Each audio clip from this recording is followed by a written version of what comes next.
যে তন্ত্র সাধনাতে নাকি মাকে তাড়াতাড়ি পাওয়া যায়, যেটা বশিষ্ঠ মুনি। তন্ত্র সাধনা হচ্ছে একটা গুপ্ত সাধনা, সকলের সামনে সাধনাটা তাড়াতাড়ি হয় কিন্তু খুব কঠিন। এখন যোগের সাধনা হচ্ছে নিমিত্তভাবে সাধনা তাগিয়ে সাধনা আজকাল তাগিয়ে তো ভোগের মধ্যে কিন্তু ভগবানকে পাওয়া যায়।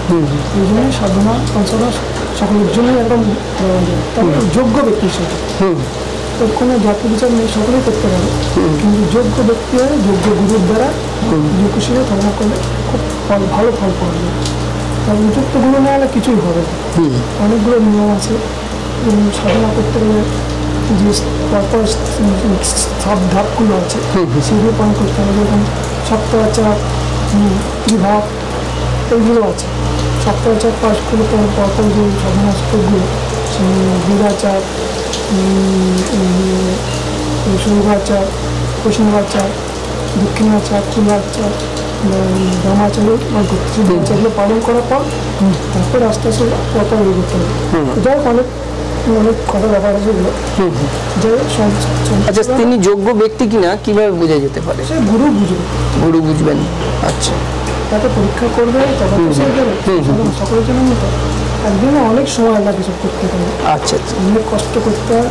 আচ্ছা, পঞ্চম মুখারে সাধনাটা কি তন্ত্র সাধনা বলা হয়, যেটা আমরা বইতে পড়েছি? আমরা তো অত জ্ঞানী নই। হ্যাঁ, একটা হচ্ছে সূক্ষ্ম, একটা স্থূল। আচ্ছা, যোগ মানে সাত্বিক দ্বারা একটা দুভাবেই করে। স্থূল হচ্ছে কি সূক্ষ্মের মধ্যে দিয়ে, স্থূল হচ্ছে যারা বস্তু দিয়ে কাজ করে সেগুলো, আর সূক্ষ্ম হচ্ছে চিন্তার মধ্যে দিয়ে, ভাবধারার মধ্যে দিয়ে। তার প্রথম হচ্ছে সূক্ষ্ম করতে গেলে নিমিত্তের মধ্যে ঢুকতে হয়। তো সকলে তার সূক্ষ্ম যেতে পারে না, ওই জন্য সাধারণ মানুষের জন্য, সংসারী মানুষের জন্য স্থূলটাই বেশি ব্যবহার করা হয়েছে। এটা শিবরই বচন। কারণ হচ্ছে শিব বললেন, দেখো সাধারণ কলিকালের মানুষ না খেয়ে থাকতে পারবে না, খেয়ে হচ্ছে উপায় কী, এই সময় আলোচনা চলে। তখন দেবাদি বললে প্রবৃত্তির সাধনার আমি উপায় বলছি। এই তন্ত্র সাধনা উনি প্রচার করছেন, সব সাধনাই উনি করে, এই পচন করেন। পঞ্চমুখা সাধনা মানে কালী সাধনা মানে পঞ্চমুখে 5টা জিনিস দিয়ে করতে। আচ্ছা, কি কি? এবং 5টা জিনিস হচ্ছে মদ, মাংস, মৎস্য, মৈথুন আছে, মৈথুন পরে মুদ্রা। আচ্ছা, মৈথুন ব্যাপারটা কি? মৈথুনের গুপ্ত পর ওটা এখন প্রকাশ করা যাবে না। আচ্ছা, খুব গুপ্ত সাধনার গুপ্ত ব্যাপার। আচ্ছা, এটা সাধক ছাড়া উপলব্ধি যাত্রা বলা যাবে। আচ্ছা, তার মধ্যে 4টে বলতে পারি। এটা হচ্ছে প্রথমে সূক্ষ্ম রকম আছে, স্থূলটা বলি। স্থূল হচ্ছে মদ, হচ্ছে যে আমার যে যত আমরা খাই সাধারণত সাধারণ কিনতে পাওয়া যায়, হচ্ছে মদ। আর মৎস্য মানে মাছ, মৎস্য মাছ, মাংস আমরা জানি। আর মুদ্রা, এটা সেরকম একটা শিবশক্তির যে প্রাকৃতিক সেরকম ওটা মুদ্রা। এটা ভাবধারা অনেক গভীর, সংখ্যা বলছে। মুদ্রা দিয়ে মোটামুটি দিয়ে এগোতে হয়, তারপরে তো অনেক গভীর ব্যাপার। প্রকৃত ত্যাগী মানুষ মানে নতুন সময় করা হয়েছে।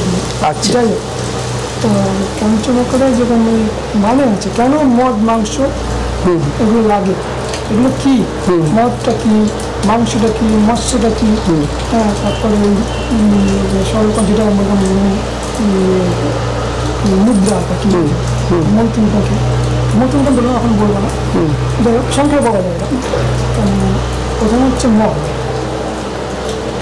পঞ্চমুখের মদ হচ্ছে আমাদের সূক্ষ্মে একটা বলে একটুখানি, সূক্ষ্মে যোগীরা যখন লোকণ্ডলীকে জাগানোর জন্য যে যোগের দ্বারা চক্রে জাগিয়ে, যোগের দ্বারা যে উদাহরণদিতে আমরা ব্রহ্মানন্দ যা সহস্র ব্রহ্ম আছে, তার দিকে যে অমৃত দ্বারা খরণ হয়, মা কুলম্বী সে পান করতে হয়ে যাবে, তাকে জাগানোর জন্যে মূলাধার থেকে শ্বশুর তাকে নিয়ে যেতে হয় যোগের দ্বারা। আচ্ছা, তাকে পান করালে কি হয়, বারবার জীবের মুক্তি হয়। আচ্ছা, যে জীব করছেন তার মুক্তি, যে সাধক করছে, যে সাধক করছে, তিনি জগতে করবেন, তখন অন্য জগৎ করবেন। আচ্ছা আচ্ছা আচ্ছা, যাই হোক, কারো কথা আছে অনেক বয়সে, তাই এরকম ওই ব্রহ্মানন্দের যে অমৃত খাওয়া ধারা।